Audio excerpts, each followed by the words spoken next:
Good morning, day 15.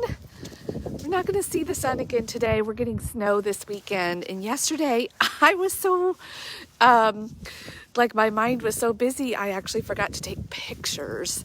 But I did at least in my video. So that's, but there we go.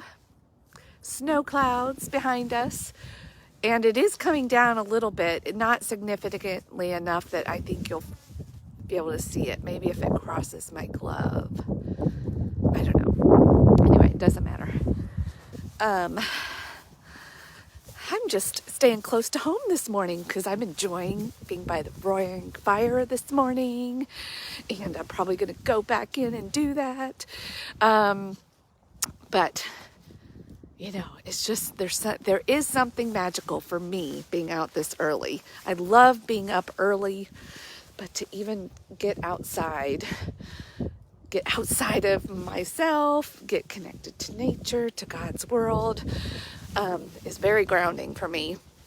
I know whenever I'm in a bad mood, my husband's like, go outside, go for a walk.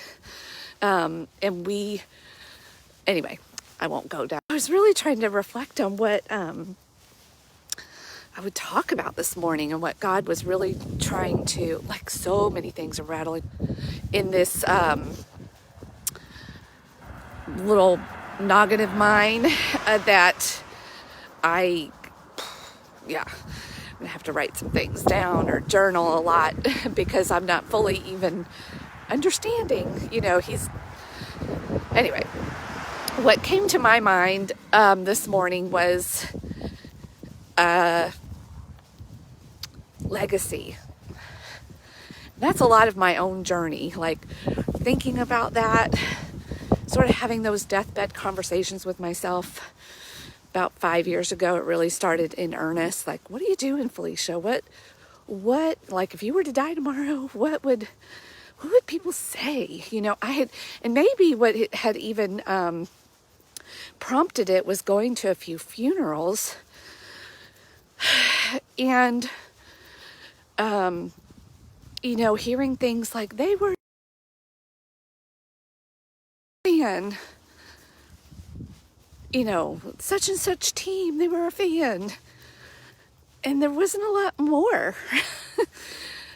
Or they enjoyed eating and watching things, and I was like, well, it's nice to know about that person, but beyond that and beyond that life, what are they leaving? And in my husband's family right now, there is somebody who is at the end of their life, and he hasn't left a good legacy. I'm just going to be honest. And if anything, it's been a legacy of a little bit of pain and regret and just. Yeah, and losing my own father at age 56, who was a very complicated man, super intelligent, did a lot of really good things in the world, but some of the not so good really outweigh. I was searching and hoping I could even say balanced it out, but actually the not so good outweighed the good and left a trail and a legacy of confusion and heartache, at least for me personally. And I wanted to not do that. I wanted it to be clear what I stood for, and not because it's about me, but to inspire those that knew me to live into their full potential, to make life here on earth more about their life here on earth, if you know what I mean. And I love how the way, to fully start to understand God, and I think I'm just starting, you've got to be non-dualistic. You've got to be able to accept the mystery and the paradox of life. And the upside downness of it. I love an author and a contemplative thinker named Richard Rohr, and he wrote a book called Falling Up, I think. And yeah, anyway, I don't want to go down that rabbit trail either. This is what I do when I talk sometimes, and I'm just coming on and just talking off the cuff. But the point is, life can be about you, but it's not supposed to be about you. It's an and. It's being able to hold two things that seem different in the same space, and kind of getting it. Like, when you can start to really see the truth of that and understand it, like, not just intellectually, but like heart-wise, oh, I really do have to raise up and do something. I've got to, like, really be intentional with my time here on earth and what it all means, and not for the sole purpose of leaving a legacy and making it about me, but making it be inspiring for somebody else to come into their own God-given purpose here on earth, and to spread that kind of hope and love and possibility, you know, all the things for their own life and for their legacy. So it's about you, and it has nothing to do with you. You tracking with me? I know it's some heady stuff, and it's some hearty stuff, actually. And, ooh, I like that word, the way I said that. Anyway, I had to write that down. And all the dogs, I'm waking up all the dogs. It's an adventure. It's always an adventure in the morning. And so hopefully you are, I'm trying to also stay away from the traffic, and it's not working, but that's okay. So I'm going to keep it short and sweet. There's a lot of big concepts there, and I'd love to know what you think. Have you thought about your legacy? Does it matter to you? Like, there's a lot of people, and I used to be this way. I'm like, well, I'm not going to be here. What do I care? Like, I'm just here to live in the moment. And a lot of that even had to do with watching my father, because he left so much confusion in me, because he was supposedly a man of God, and yet he was kind of wreaking havoc everywhere and sending these mixed messages. And he often seemed to be in the throes of depression and struggling. And I kind of equated that with what God did for people. I'm like, well, God doesn't seem to really, like, help people here. He seems to cause more trouble than he's worth.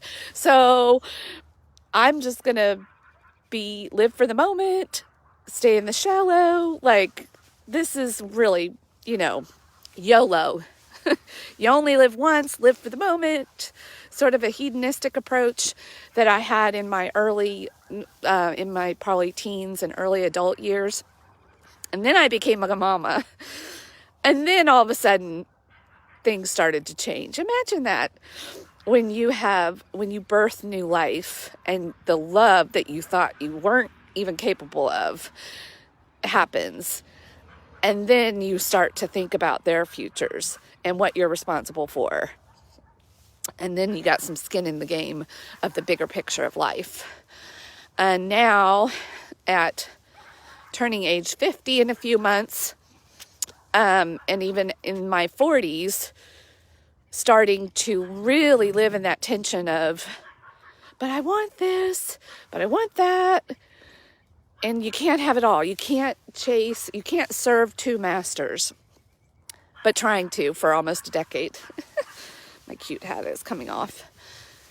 And then finally sort of surrendering and going, okay, let's do this thing. I don't know what time I have left on this planet, but let's see what you got. God, use me, humble me. And it's an adventure. I have to tell you, it's an adventure. And now I'm even on a bigger one with this whole morning and rising and shining. And it's not about me. And yet, in order for something to be fulfilled and birthed through me, for other people to hopefully be inspired to rise up and do what they do, it has to be a little bit about me. I have to do something. I can't just sit quietly in my house anymore. So, coming out. I'm rising up.